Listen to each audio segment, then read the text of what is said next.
I'm sorry you feel that way. You're just so needy. You're just so sensitive. I was only joking. It was never that serious anyway. I choose to be happy. That's a you problem. You may have heard very similar things or these exact words from your avoidant partner or your avoidant ex. What they were doing is invalidating your feelings. See, it's your feelings that are the problem, not their behaviors.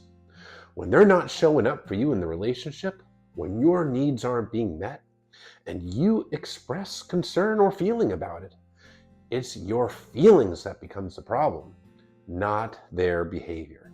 And this invalidation of feelings is a behavior that can really overlap with narcissists, and it's so easy to confuse the two. But there's a reason why avoidance will invalidate your feelings when you have any kind of negative feeling about their behavior or how they're showing up in the relationship with you. Especially if you're dealing with a dismissive avoidant or a fearful avoidant that leans heavily dismissive. First of all, invalidating your feelings, it is a form of gaslighting and it helps them to escape accountability. See, the avoidant has a big wound of shame within them, and shame is a toxic emotion. Shame is much different than guilt, although people often confuse the two. Guilt is I did something wrong, but that can be fixed. That can be resolved because you can make amends and stop repeating the behavior that you feel guilty about. But whereas guilt is I did something wrong, shame is I am something wrong. There's no resolution to that. And avoidance avoid poking at that wound of shame.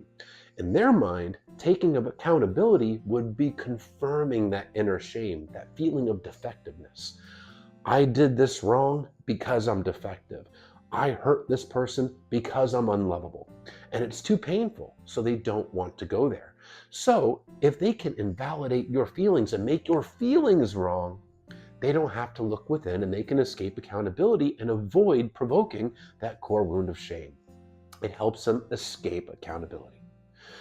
Now, also invalidating your feelings helps them avoid vulnerability.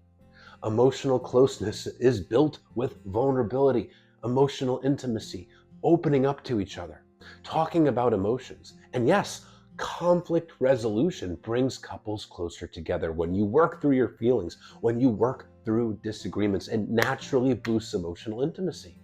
Working through a conflict and coming out the other side, and if you do it together in a way that validates each other's feelings, it builds intimacy.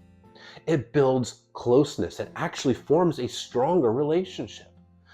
But avoidance, well, they fear emotional intimacy. Vulnerability is one of their core triggers, and it goes back to their childhood where this person received consistent childhood emotional neglect, often growing up in households where you don't talk about feelings, where their feelings were routinely dismissed as well. Stoic parents. Emotions were not welcome in those households.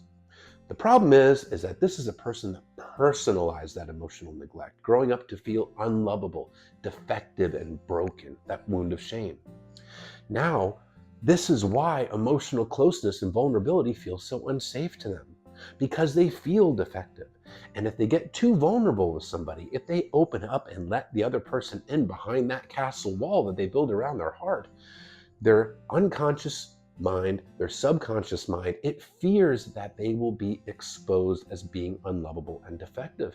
So closeness feels unsafe because they associate it with rejection and abandonment. Plus, they learned anybody that you rely on for your emotional needs, like their parents or caretakers, if you do so, you're going to get disappointed, rejected, and possibly outright abandoned. So emotional distance feels safe to them. They feel safe with distance, unsafe with closeness. And conflict resolution and validating feelings and being vulnerable and talking about feelings creates closeness, which makes the avoidant feel unsafe. So by invalidating your feelings, they feel safer and they get to escape accountability and avoid poking at that core wound of shame and avoid making themselves feel uncomfortable and risk being what they perceive to be as exposed. Now, it's an opportunity for you to hold a boundary, though. You don't have to just sit back idly and let them invalidate your feelings. You absolutely can hold a boundary on this. And boundaries are your limits of what you want, don't want, what you'll tolerate, not tolerate, what you need, don't need, and what your expectations are. And you can simply assert a boundary here and say, having my feelings invalidated makes me feel like I'm not being considered, like my needs are important. And that's not something that works for me.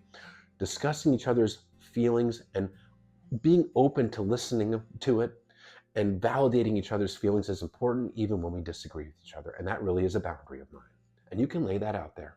And they may not like your boundary, but you have every right to have it. And your feelings are not wrong. You're not wrong for feeling the way you do. They have every right to disagree with you. But invalidating your feelings is unhealthy. It creates emotional distance, and it's not something that you need to tolerate. Your feelings do matter. Your needs do matter. Don't let anybody ever tell you otherwise.